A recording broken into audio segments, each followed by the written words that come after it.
Hello and welcome to my video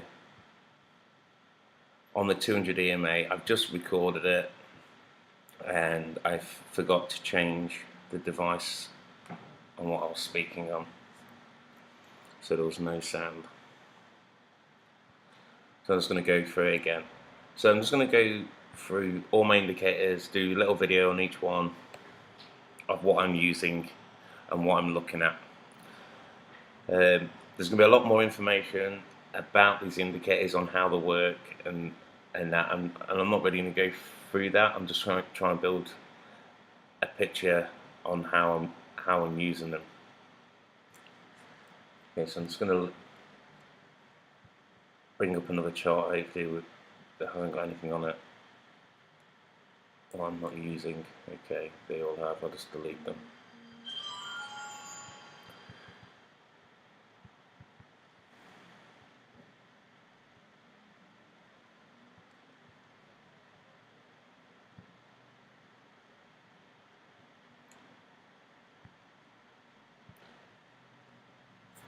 Okay, so I'm going to go to just now. What I'm talking about today is the 200 EMA.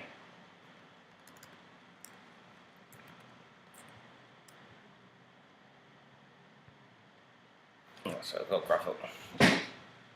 Now, if you look at that, you might be unsure on identifying what's this trend during the time frame.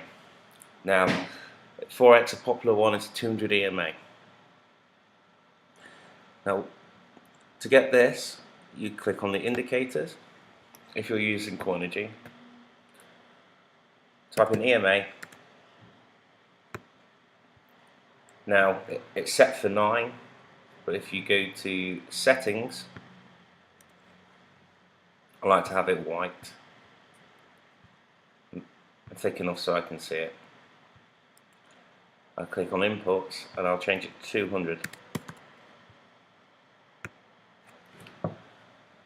Okay, so what they say is over 3 time frames, 1 hour, 4 hour and 1 day,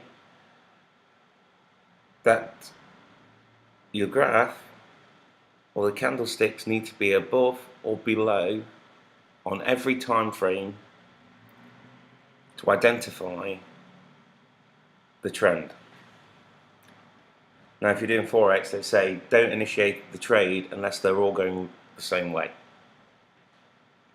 Now, I don't use that within crypto. I just want to, I use it sort of to identify where we are, and I use it alongside other indicators. I just don't use it on its own, but it just helps me look to see what's happening. As you can see here, we're above, so we're in an uptrend. We go to 4 hours. Again, it's identifying an uptrend. Now, if we go to 1 day, because the asset hasn't been out long enough on an exchange, again, you can't see. You can't see at all the 200-day EMA, and it's nothing wrong with Coinergy or anything like that. It's just that it hasn't been out long enough to put the line there. So you might get it at 6 hours, and you can see here. So you could use 6 hours, but not to worry. I mean, I use the 50-day moving average, and I could probably put a 50-day as well, and that could be there. And I sort of use them all together. Now, what you find is when it's near the 200 EMA, it usually pops up and it goes for a bit of a run, then it draws all the way back down towards it when the sellers come in, and it will drop below. Now, what they're saying is that you could use this as entry for your next trade. So without going in how it would work a lot or a tactic, I mean, here, as you can see, it dropped quite below, and if you put a buy order in, that was a big move up. But let's say that's already moved, and you looking at it now, and with crypto, we're moving up. We've been dropping since January, and now we're starting to bounce back, and we'll start hopefully be going into a bull market, which we are at the moment. We're starting to break back into it, so we all know it's going on the upside. So here, let's just say you bought at the line, you accumulated some asset there, and it dropped below, and you'd be looking, and you would be about 10, 11% down, 11% down. That's if you bought at the line. I mean, I wouldn't necessarily buy the line. I'd be looking at other things to make a move. Like you've got the structure here. As you can see, it almost leveled up. It went and tagged it, and I might be using Bollinger Bands because I like to use them for entry as well as the structure. But we're just talking about a 200 EMA. So let's just say none of that was in consideration, and you just bought at the line. Now if we get a measuring tool, there was still a 20% move from where you bought it. Okay, it could have been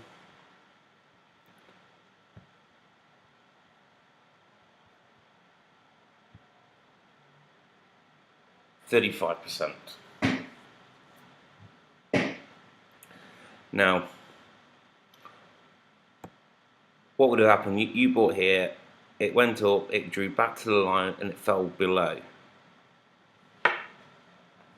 Would you panic sell? I mean, I wouldn't, not because of the market sentiment, and I'm expecting us to make the market cap to grow and to increase, and so I wouldn't look at taking a loss. I'd probably hold that.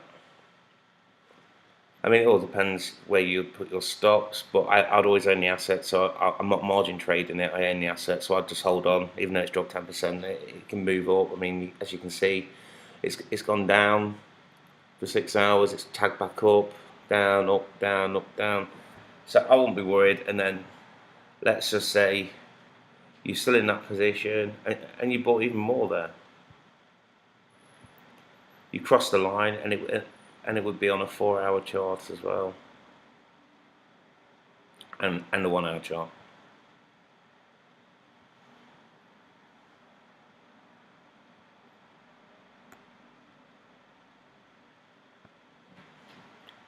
And that's taking easy. I mean, I don't tend to look at the 200 EMA when I'm actually buying in.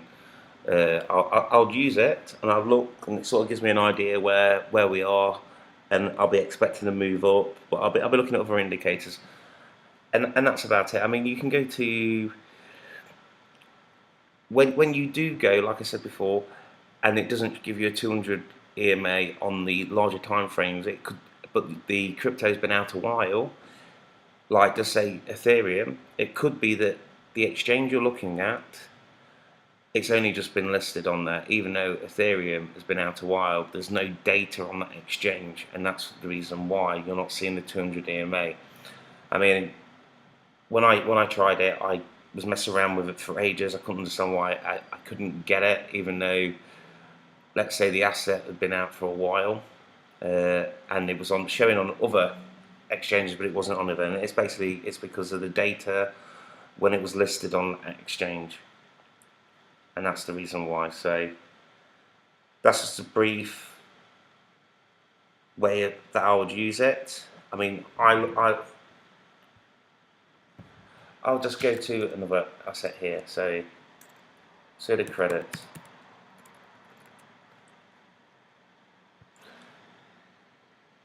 And you can look at all the time frames. I mean, when we start getting a bit more volume, I'll be looking at the US dollar. As you can see here, if you had bought at the 200 EMA here, and you're expecting the market to go up, you've got a big move up there, and it dropped down. You could have put the target on for 200 EMA again.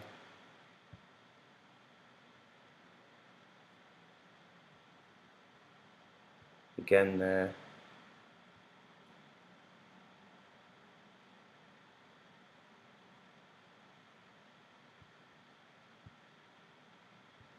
And that's on a 1-hour chart.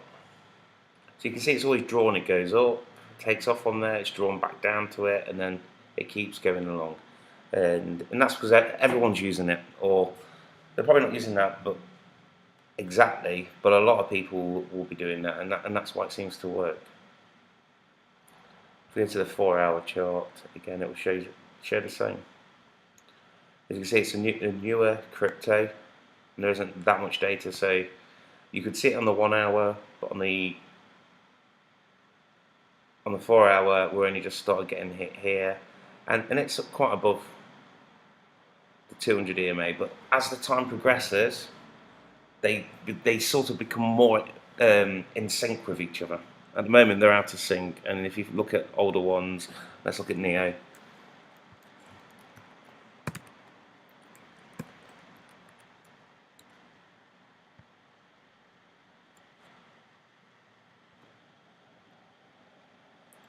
See again, it's gone up, it's drawn back down to it, then it's gone up again.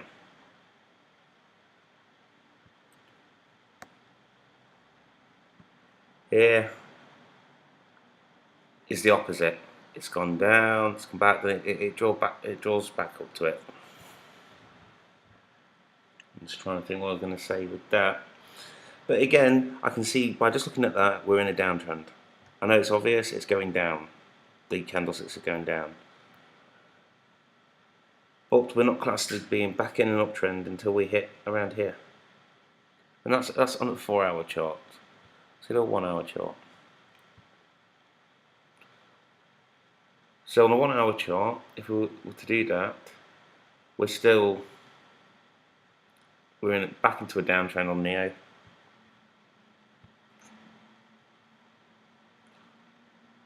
On a 4-hour chart, we're bang on the 200 EMA.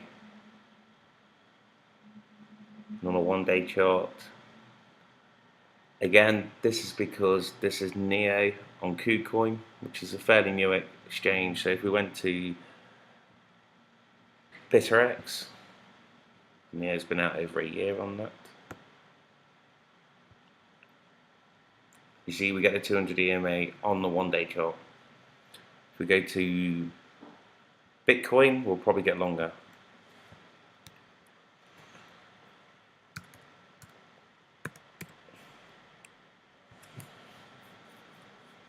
Yeah, you can see it longer.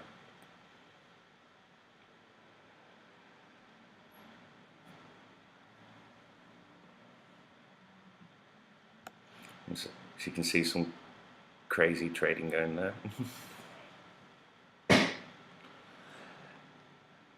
So the other thing you can do is that what I often do is that I'll use the Ethereum chart, the Neo chart, the US dollar chart. So let's go to Neo BTC. So you could have a look and see where we are on all three. So on the 1-day chart, we're still in the uptrend. You can look at Ethereum. We're sort of moving into downtrend there.